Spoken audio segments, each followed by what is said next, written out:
Stop motion is an animated technique to make the physical object or persona to appear to move on its own. The object, person or model is moved in small movements between individually photographed frames. Stop frame. Stop frame is similar to stop motion, but with the added difference of making objects, people or models disappear, just like Georges Méliès discovered. Persistence of vision. Persistence of vision is the illusion that the human eyes cannot usually see above 24 frames per second. Anything above 24 frames per second, our eyes will not distinguish the difference. This theory has been proven wrong by some video games reaching up to 60 frames per second. Frame rates. PAL, European frame rate, is 25 FPS. NTSC, American frame rate, 29 frames per second. Film is currently 24 frames per second. Stop motion is at 12 frames per second or below, included in this example.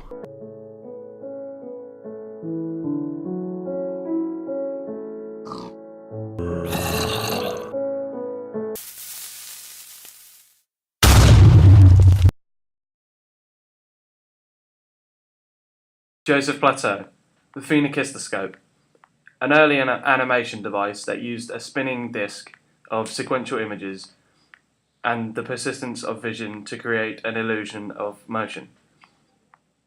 Belgian Joseph Plateau planned and invented it in 1841.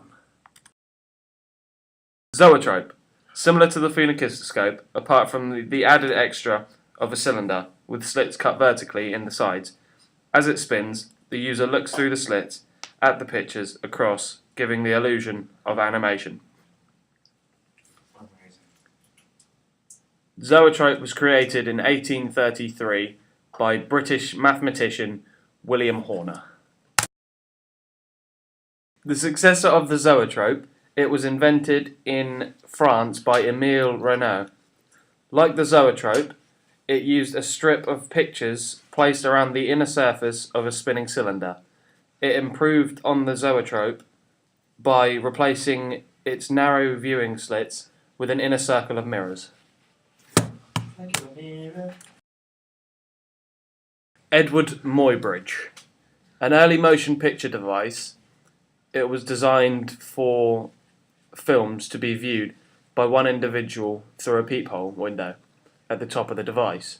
Photographic pioneer Edward Muybridge spurred Edison to pursue the development of the device. Muybridge also invented the first movie projector, the Zoopraxiscope.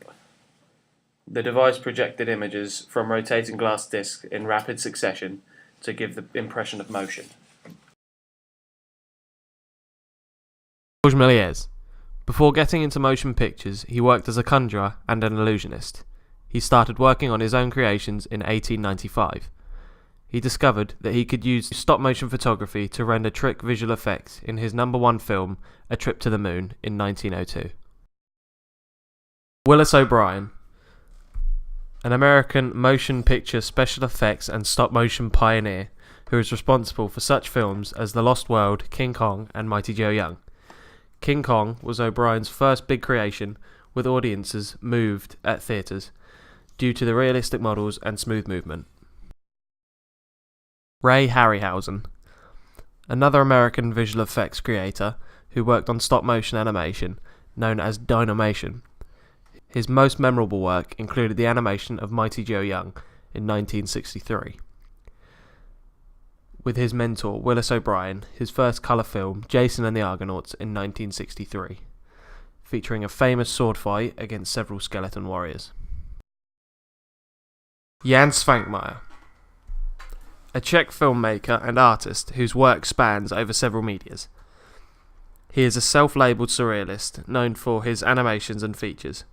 Svankmajer is known best for his stop-motion adaptation of Alice in Wonderland.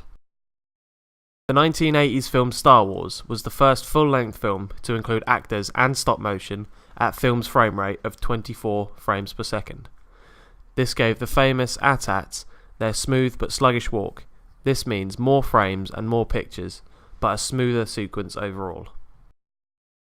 Live-action image is put onto a rear screen in front of which was placed the animation table with the model. He would then place a glass sheet in front of both with drawn environments to give the sense of atmosphere to the animation. Aardman was founded in 1972 as a low-budget project by Peter Lord and David Sproxton. Using claymation became what was the inspiration for creating Morph, a simple clay character. Morph was produced for the BBC by Aardman, who later became famous for the characters such as Wallace and Gromit and the more recent Box Trolls. Animation has had a massive increase as companies are finding it quicker, resulting in stop motion struggling to gain recognition. Stop motion is under threat as major companies like Pixar and DreamWorks are creating animations like Shrek and Toy Story. Due to the massive success, it is no wonder that stop motion is not being used as much today. Motion is still being used today, not only for the recent Aardman movie Box Trolls, but for other types of media such as advertising or websites. For example, the OXO Magic Cube advert focuses largely on using stop motion, whereby it takes us through the stages of cooking a dinner.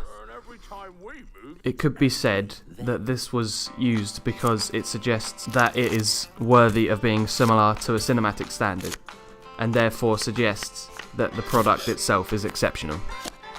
It could also be argued that stop motion was used for this advert because it gives a simplistic feel how to cook an amazing dinner, allowing the audience to be invited to the same. People may choose to use stop motion for many reasons. Stop motion allows for an artistic and cinematic feel, and therefore shows that whatever the stop motion is being used for is worthy of this. This also makes it interesting to watch and draws attention from many different audiences. For example, it could be widely accepted by children because it is easy to understand and appealing to watch, but also to older people as it is interesting and something different to what they may watch on a daily basis. The effect of stop motion also makes it appear jumpy and therefore adds to the movement and the pace of the stop motion piece altogether, allowing an audience to remain entertained. Stop motion is also relatively low to produce, and so will therefore attract many people wanting to use it, because it allows a piece to be interesting but cheap at the same time. For example, Box Trolls cost around $60 million, whereas Toy Story costed $200 million. Compared to animation, it also looks more realistic and therefore becomes more relatable and more recognisable to everyday life. However, it would be unfair to say animation isn't getting better at textures used. Developed over the ages with increase of frame rates to 12 or below to over 24. The highest frame rates gives it a much smoother look and can be easily matched to film frame rate. The first example of 24 frames per second in stop motion was used as an effect in Star Wars. There are a huge majority of programs out there that will help with stop motion by using a technique called onion skinning. Onion skinning is where the last frame is shown on a screen with the opacity down to half, so you can see where the model was beforehand. Some filmmakers use motion blur to give the frames a more realistic view. Nowadays, filmmakers have software that adds the motion blur to the frame, but in the past, they had to move the object while taking the picture.